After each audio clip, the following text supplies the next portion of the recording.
Following on from the April Kelleher video I released last week, Aurelio Diaz is a division agent who was fiercely loyal to his duty, and he played a huge role in ensuring that April made it to her destination. In this video we're going to follow the story from Diaz's point of view, from where he first met April to the point of taking on the Black Tusk single-handedly.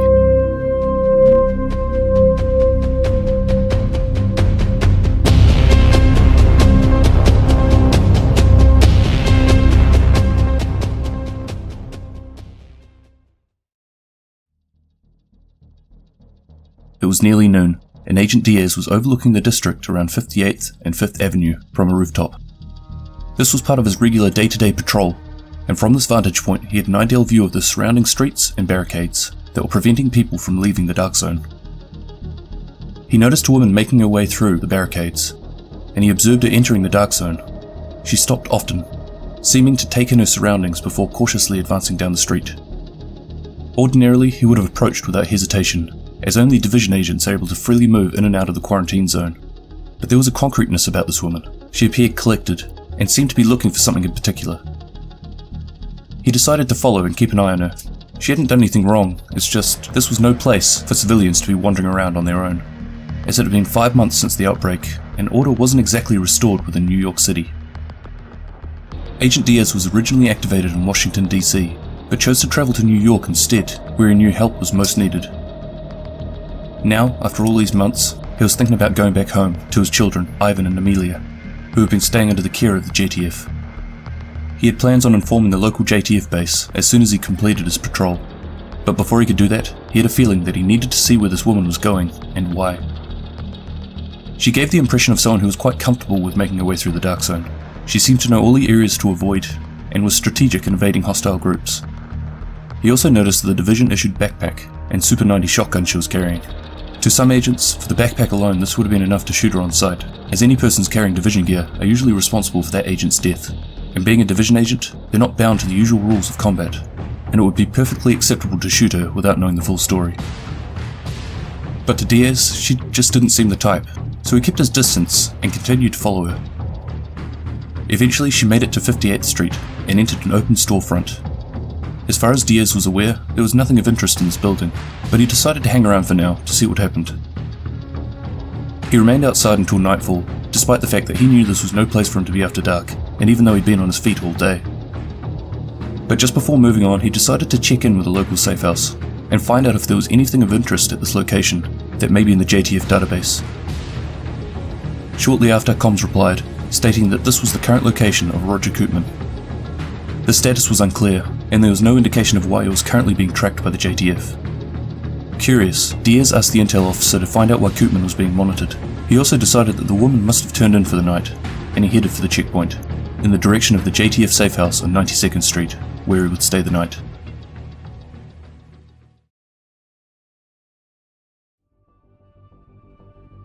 Diaz was awake and ready by 7 AM the next morning. After the morning briefing, he then checked in with the intel officer to see if they'd found any more information on Koopman.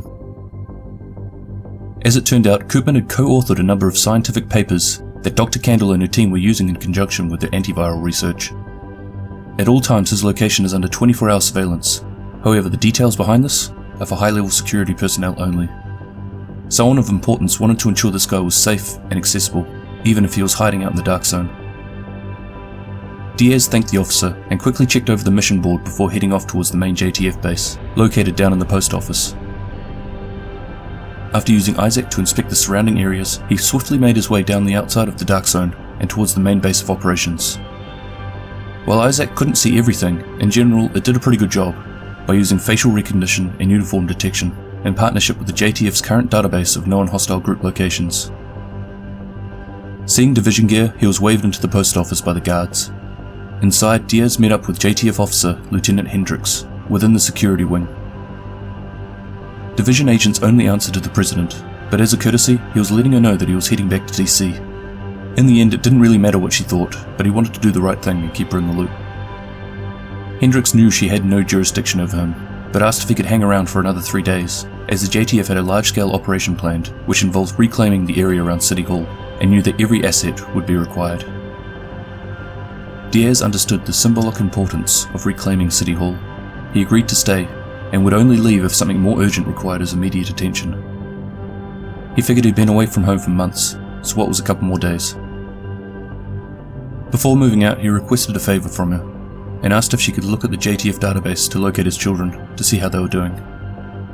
While there are no specifics on individuals, she could see that everyone who had been previously staying where he left his children had been relocated due to flooding, and were now at the Smithsonian Castle.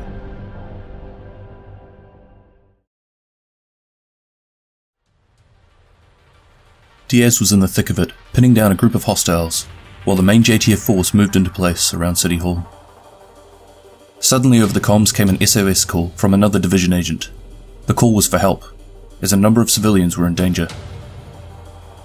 He knew he couldn't just up and leave, not until the remainder of the JTF force was in position, or they would get caught up in enemy crossfire. Once they were in position, he left the area and headed towards the distress call. Upon entering the building, he noticed he was in the centre of what was a large firefight. Bodies littered the floor. He quickly took in the scene around him, trying to piece together what might have happened. He moved quickly down the side hallway until he came across a door, which he had to force open. Inside he found the civilians that Agent Ike RONSON had called in for. 14 of them, including 6 children, all dead. There was no sign of RONSON, but Diaz could clearly see how this had played out. RONSON had lured the hostiles into the building, and for a time had managed to fight back. However, it looked like eventually he'd been given no choice, and had to move all the civilians into the elevator lobby, where it seems they had to be left to defend for themselves. Diaz used Isaac to pinpoint the exact location of RONSON's distress call, and it was around 500 feet from the fight. RONSON must have called in while fleeing. He had left the civilians to die.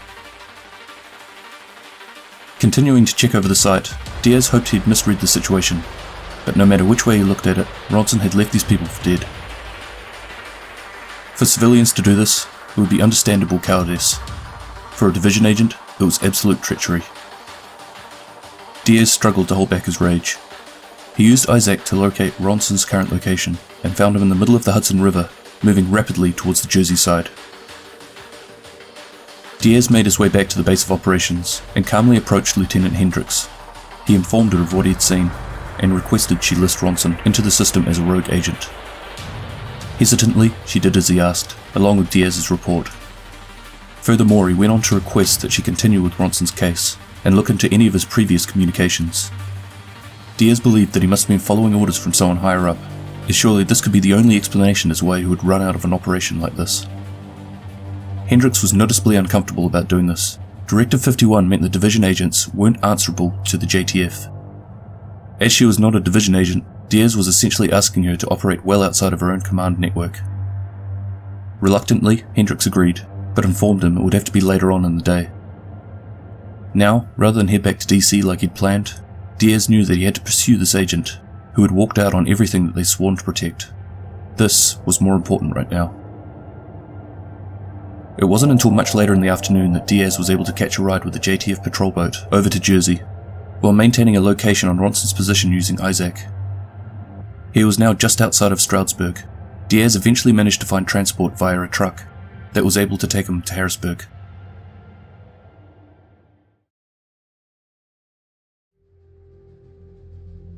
Diaz arrived in Harrisburg, but because it was getting late, he made the decision to stay the night at the local JTF logistics base.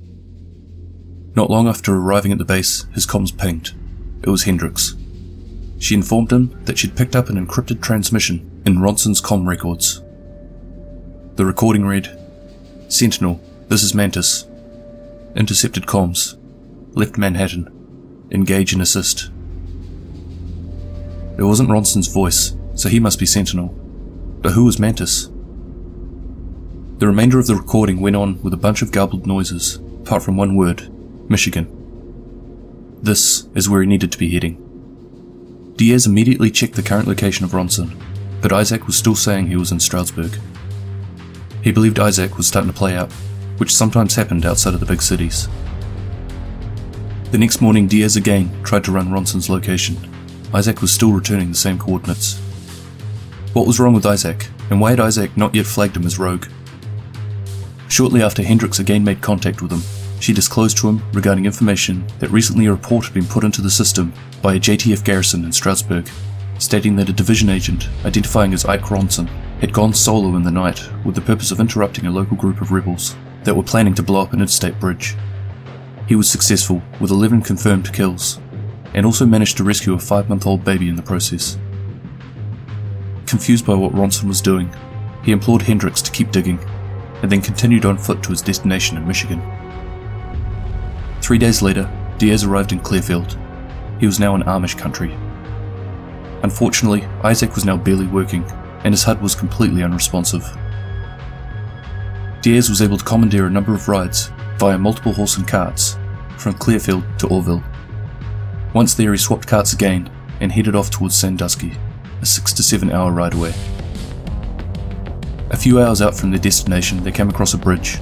Suddenly 4 men appeared from underneath, 3 of them with guns raised.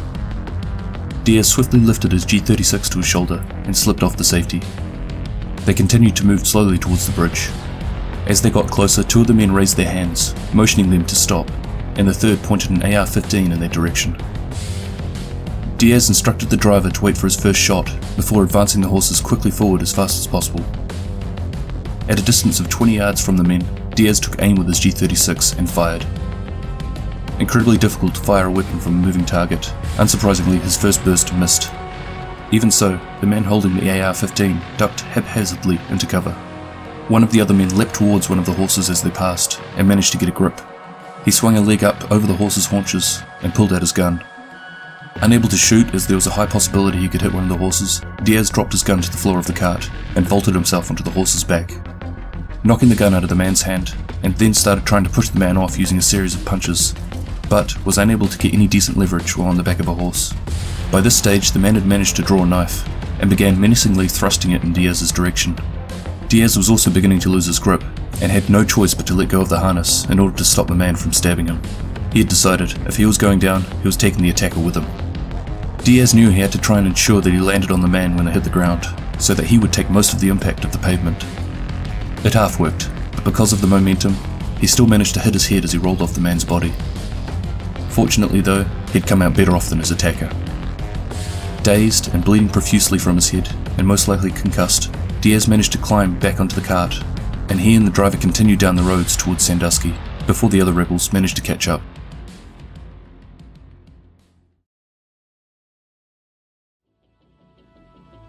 In Sandusky, the Amish driver stitched Diaz up and thanked him for saving his life. If he hadn't been there, the men would have most likely stolen everything he was delivering and killed him too. Although he was keen to keep moving, his injuries thought otherwise, and Diaz ended up sleeping in a nearby house for almost 16 hours straight. Much to his dismay, he'd lost an entire day. The next morning while heading out, his HUD lit up with an incoming call from Hendricks. He had been out of signal range, and she hadn't been able to contact him until now. She quickly informed him that Isaac has been compromised, and she believed that one of the booster towers had been destroyed. Hendricks went on to tell him that she'd found out what RONSON has been hunting down, and where he was going. He was looking for a woman called April Kelleher, and that she was on her way to Ann Arbor. Currently they had no idea why she was headed that way. The only information she had was that she had recorded contacts with a man named Roger Koopman, who had previously done some research and consulting with the JTF scientific wing. Diaz immediately recognized the name of the man, from the same location the woman had visited in the Dark Zone.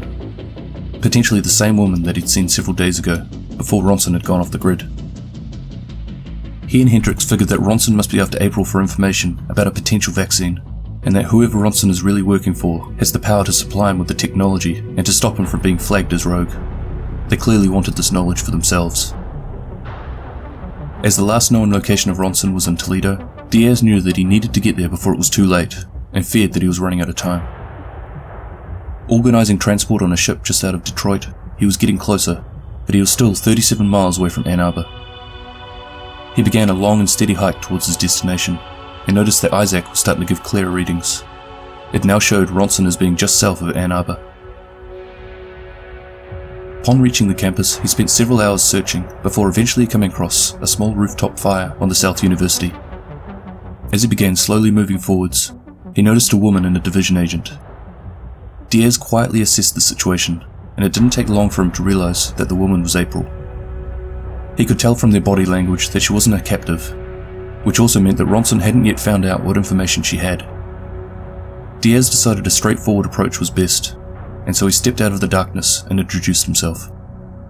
He told them he had reports of a civilian wearing division gear in this location, so he was there checking it out.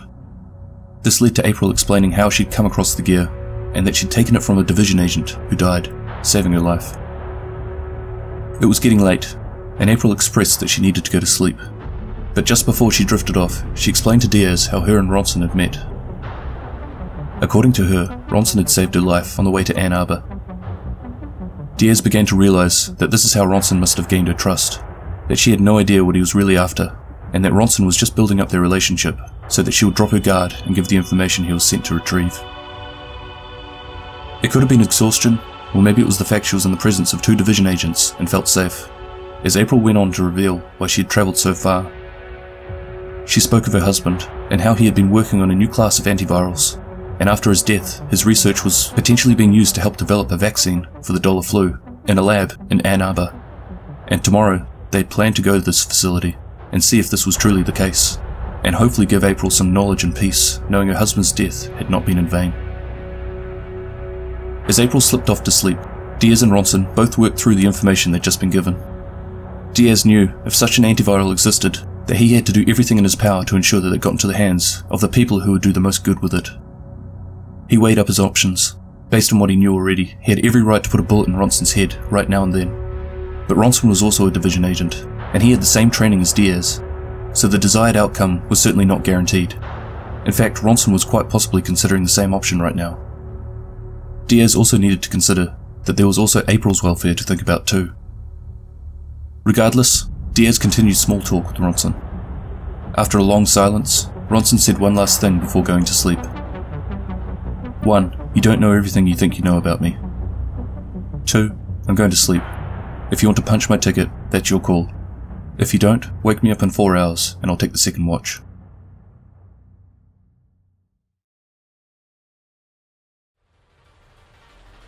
Diaz stayed up all night. Since his head injury, he'd been struggling to sleep. He was angry that he was starting to second guess his assessment of Ronson. Was the death of 14 people worth it to make sure that the world would know that help was coming, that the dollar flu was soon to become a bad memory? Maybe he had misjudged him. After all, he helped make sure that April made it here. The only thing hanging in Diaz's mind was who were these people that Ronson had been talking to. All 3 of them were now in the labs, talking to one of the professors in charge. She had just confirmed the existence of a broad-spectrum antiviral, and that the samples had been sent off to an advisor of the president. Diaz received a call, and he left Ronson and April in the room talking to the professor. It was Hendricks. She cut straight to the point, and told Diaz that he needed to get away from that location and Ronson as soon as possible. Ronson had made a call at 06:20 that morning, advising Mantis about April, the antivirus, and the location, and that the area was about to get hot, and soon. Diaz calmed himself down before returning to the room, walking back into the lab, making sure not to give anything away. When he was close enough, Diaz pivoted and knocked Ronson out cold with a left hook. While tying him to a chair, April questioned what she had just witnessed. He saved my life. I wouldn't have made it this far without him. Diaz went on to explain that Ronson had been tracking her since she left Manhattan, and that he had been taking orders from a group outside of the SHD, and that he had gone rogue. He continued to explain that he's been tracking Ronson for days, trying to figure out what he's up to, and only just now has found out that there is an attack on the compound about to happen at any minute. This caused the professor to flee the room so that she could warn the JTF guarding the facility. Ronson started to come to. While still dazed, Diaz started pushing for answers. Who is Mantis? How did they get you on board? Smiling but obviously in pain, Ronson went on to explain that he has no idea who Mantis is, or the group she works for, but was hoping to find out after this operation. He explained that he was approached and told that the JTF and government weren't going to be able to make it through this chaos, something that he was already starting to feel himself, that they were humanity's last hope to make it through to the other side. Diaz told April that they needed to leave before the cavalry arrived. Before they made their way from the room, Ronson told them to hurry. Mantis's people were planning on seizing control of the fuel supplies up and down the east coast, because the ones who have the vehicles are the ones who will win control. Ducking and weaving between buildings, April and Diaz were able to stay out of sight of the attacking force in their helicopters. Diaz had planned to help the JTF defend the compound, that they were already overwhelmed, so it was up to him and April to make sure that the message got to Washington. He kept moving for over an hour before he deemed it safe enough to stop. Diaz knew that the RONSON's handlers would be looking for them. Anyone in the compound who knew about the antivirals and their location will likely be dead by the end of the day, so that means there is only 3 people who know about it: him, April, and RONSON. RONSON will have told his new friends, so they needed to tell theirs. Diaz instructed April to make her way to Washington DC and tell the 1st Division agent she came across about what she had seen here, and that she needs to hurry. He also requested that she check up on his kids if she had time, after she'd spoken to an agent. Diaz wasn't going to be coming with her. As much as he wanted to see his children, he felt obliged to do everything he could to stop the invading force from taking control of the fuel facilities up and down the coast. He handed April some extra ammunition for a gun and gave her directions for the best route to take. He also handed her Ronson's division watch. He said, this will get their attention.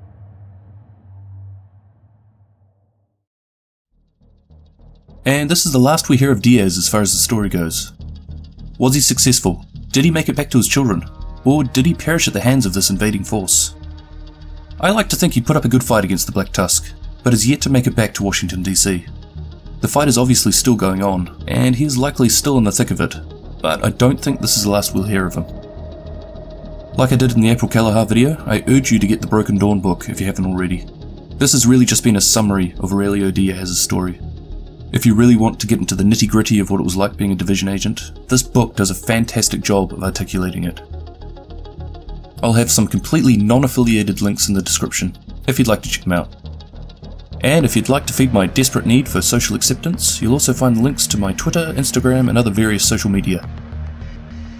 Anyway, thank you very much for watching, I hope you've enjoyed this, and I'll catch you in the next one. Cheers!